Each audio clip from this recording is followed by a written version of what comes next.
I am so honored that you all have chosen me to become the new lobby board president. However, what if you didn't have a choice to who your president was? What if the SGA president was the one who appoints every single executive officer of every single organization on this campus? Obviously, there would be many flaws in that system because the SGA president is not a member of every single organization and wouldn't have the first clue of who would make the best leaders of the organizations. I'm sad to inform you all that the Auburn University Board of Trustees selection process is eerily similar. Everyone knows that in order to have good leadership, you must have a fair and democratic process. According to Larry Gerber in his Academic Magazine article published in 2005, for the past several years, Auburn University has been at the center of controversy over its governance practices.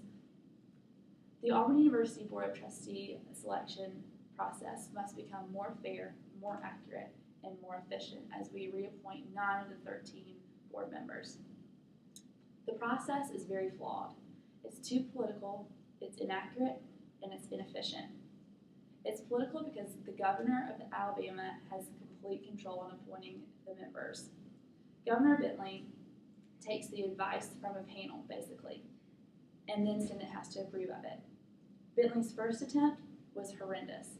It only lasted for 10 days, and he actually reappointed the very controversial figure, Bobby Louder.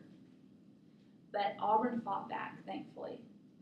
The former Auburn Alumni Association president, Andy Hornsby, actually tried to sue the advisory panel of Bentley and the state of Alabama.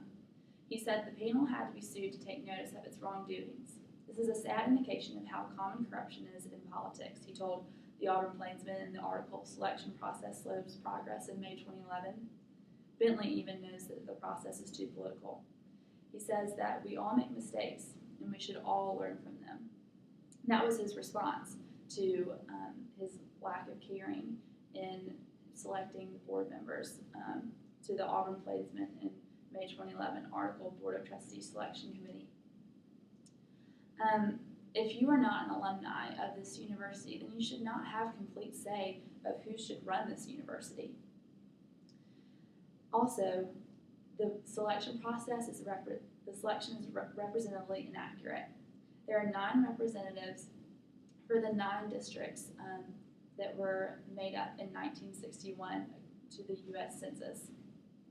And therefore, there are representatives that are representing the wrong demographics. There are also 3 at-large members, and with 45% of Auburn students being out of state, they are not being represented accurately either. This is also keeping more qualified people from applying to become board members because of where they're from, and this should not hinder your chances. It's also inefficient. The terms are not staggered, and having to reappoint 3/4 of your board of trustees is very risky.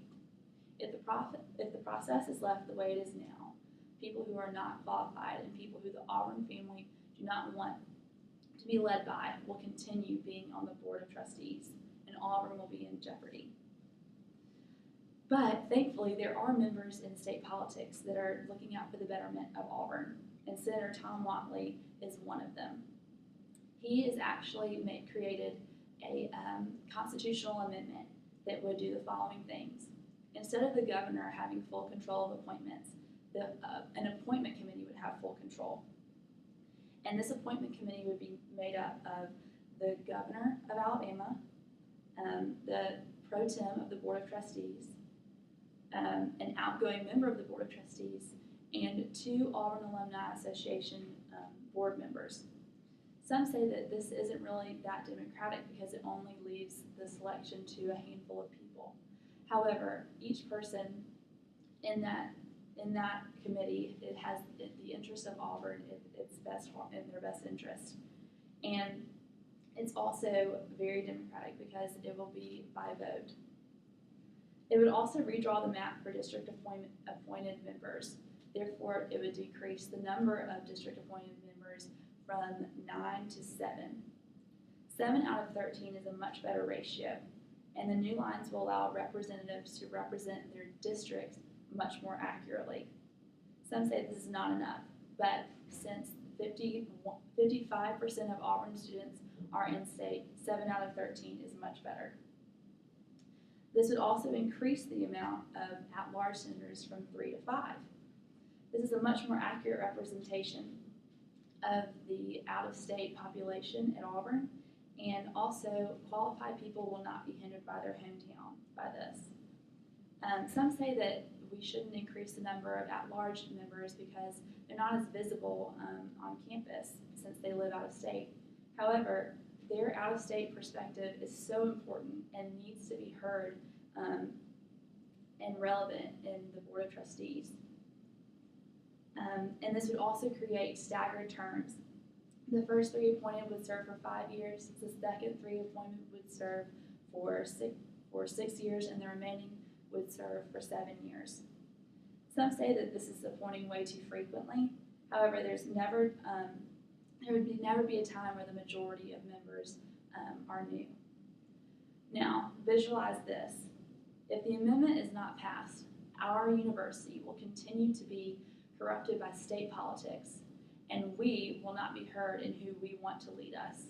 However, if it does pass, then we will be heard, and we will have the most qualified people leading us as Auburn University students, alumni, and faculty. Let's take action. It's clear what Lobby Board needs to do. Let's go to Montgomery next week, and let's tell our senators and representatives to pass this constitutional amendment because it's important to our university and it's so relevant to our future. Set up an appointment this week with your senators and representatives.